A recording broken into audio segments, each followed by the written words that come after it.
Hello, everybody. I wanted to make a video. Today I'm going to be in the Old Testament and one verse in the New, maybe, but mainly in the Old Testament.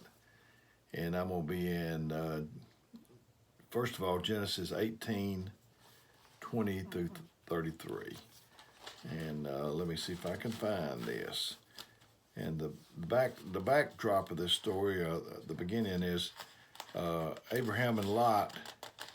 They were kinsmen, and they were going and their herdsmen got into it. They didn't get into it themselves, I don't think, just their herdsmen.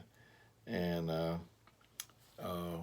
Abraham said, it's a lot of land here. You take this side, and I'll take this one, or I'll take you take that side, and I'll take that one. However it was, and so it said Abraham dwelled.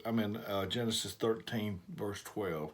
Abraham dwelled in the land of Canaan, and Lot dwelled in the cities of the plain, and pitched his tent towards Sodom. But the men of Sodom were wicked and sinners before the Lord exceedingly. And so, as it turned out, God had to destroy that city. And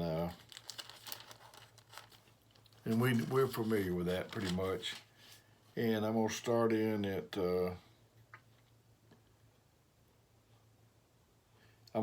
verse 20 of chapter 18, Genesis 18. And it says, "And the Lord said, because the cry of Sodom and Gomorrah is great, and because their sin is very grievous, I will go down now and see whether they have done altogether according to the cry of it, which is now come unto me. And if not, I will know." And the men turned towards their faces from thence and went towards Sodom, but Abraham stood yet before the Lord. And a while ago I was reading where Lot pitched his tent towards Sodom. Be careful what you look at, because he could see all that wickedness going on down there. And so be careful where you pitch your tent, which direction you're turned. So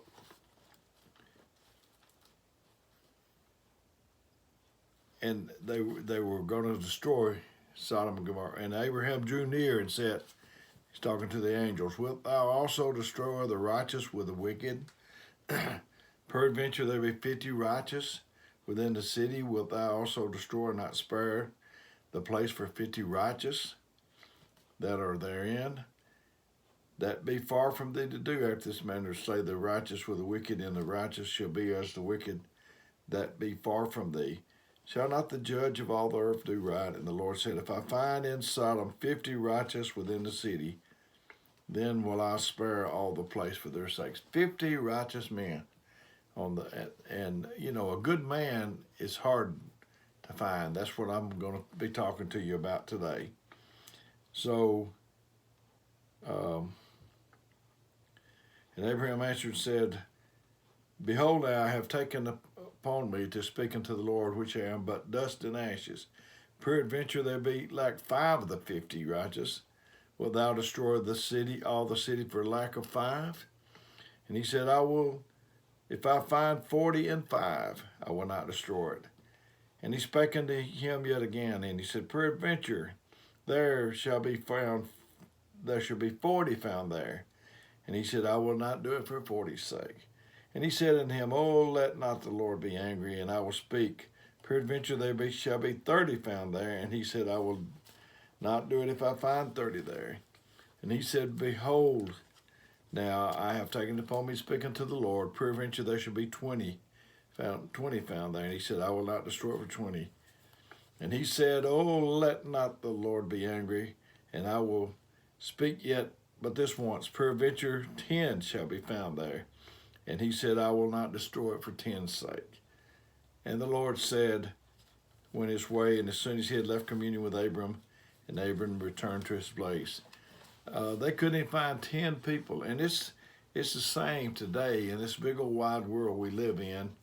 A good man is hard to find. There's a shortage of good men in the world today. If you're married to a good man, You need to appreciate him. You need to appreciate what you got because a good man really is hard to find. If you've got a good boss that's a man, you need to appreciate him. And yes, if you got a good minister, you need to appreciate him. The times haven't changed that much over the years because there's still a shortage of good men in the world. If you don't believe it, just look at families that have been deserted by a no good man. Look at a woman trying to raise a large family because some man left them. Look at the children that had to watch mother be the father and mother and do it all. She has to come home, clean the house, cook their meals, and take care of them. It doesn't take much of a man to be a daddy, but oh, it takes a real man to be a father. Those women that's in those positions and conditions will testify and tell you that yes, a good man is hard to find. But there are few women that have a good man but don't know how to appreciate him. Beware of people who talk to you about their spouse, their church, and their minister. You know, I heard a man testify, and he was talking about the word beware. He said he went into a fence. He had to do, I think he did air conditioner work, and he had to go behind the fence, and he saw on the fence, it said, beware of the dog. And he was looking for something up about this high, and he looked, he didn't see nothing that high. And all of a sudden, he felt something bite his ankle from behind. It was one of them little ankle biters. So even when we're looking for the big things that can crop up on us, we need to beware of the little things too.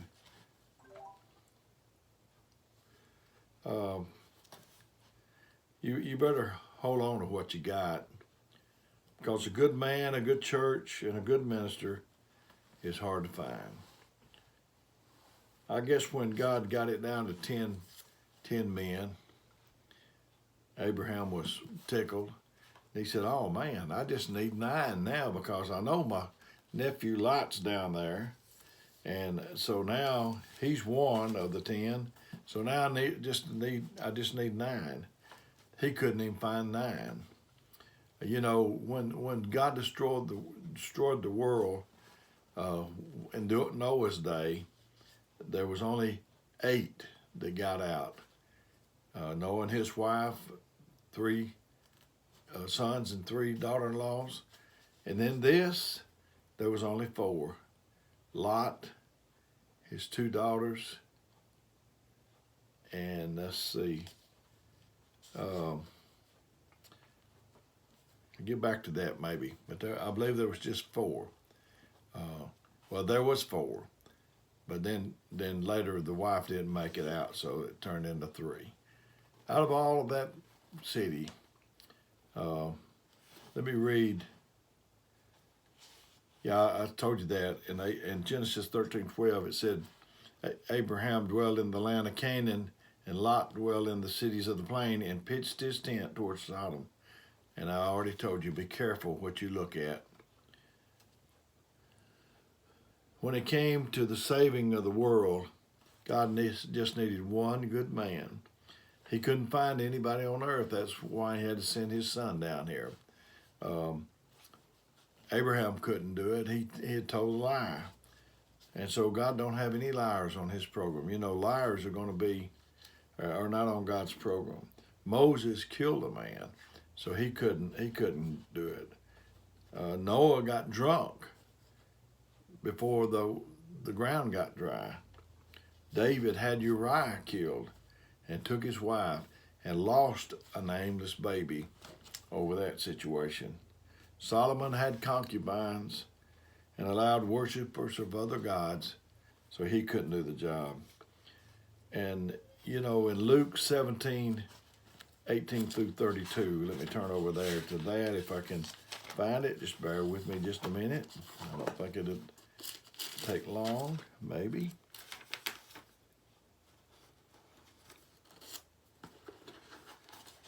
We're getting there. Bear with me here just a minute. Maybe I can set it down like this and get to it faster.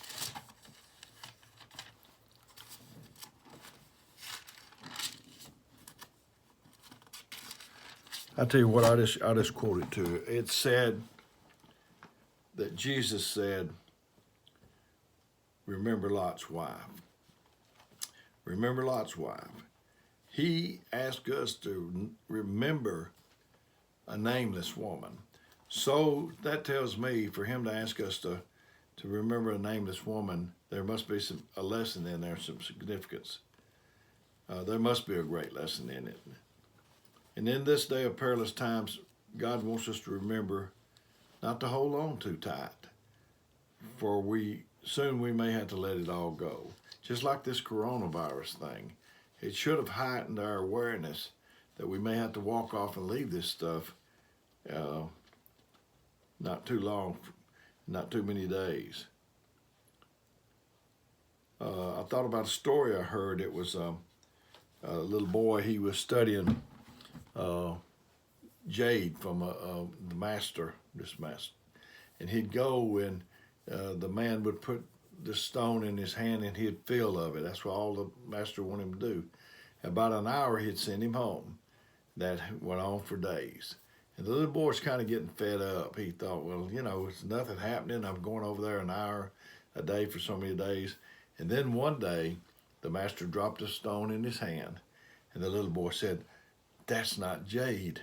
So he was able to see the counterfeit. So that's was an important lesson. Thought about a woman who wanted a divorce, and she consulted someone, and they said, well, if you do, I tell you what, I got a plan. What you need to do. And she said, I want to hurt him too. So he said, I tell you what, do you devise this plan to act like you love him, and don't let him know the difference, and then get him where he's loving you back, and then just spring it on him that you want a divorce. That'll hurt him real bad. So he didn't hear back from the woman, and he called her and says, are you ready to do that divorce? And she said, divorce? Lord, no, I'm not ready to do a divorce. I love him. So if you got a good man, hang on to him. So I thank the Lord today. I hope this was something in here that you could use, maybe a little scattered. Sometimes that happens. But I think that there's a lesson in it for us if we would just remember Lot's wife. And let's keep all the good men in our life that we have, because we can remember back in history when they couldn't even find 10 good men. So may the Lord bless you until we see each other next time.